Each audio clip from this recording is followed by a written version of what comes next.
presidentin.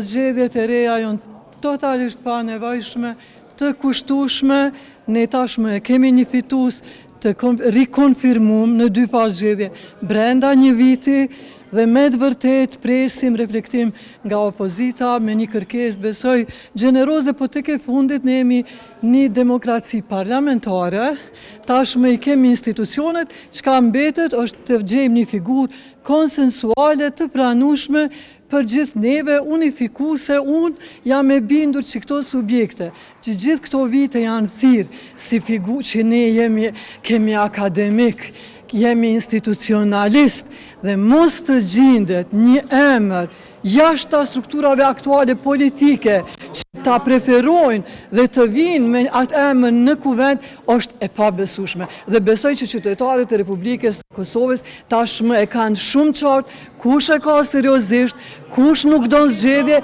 edhe pse nuk i friksohemi asnjë zgjedhjeve dhe gjithë jemi të gatshëm. Do të jeni bashkë, besoj që do të jetë një ditë e gjatë për gjithë neve. Shpresoj nuk kemi asnjë nënshkrim për asnjë kandidat. Sikur ta kishim ne do ta publikojmë, nuk ka ende.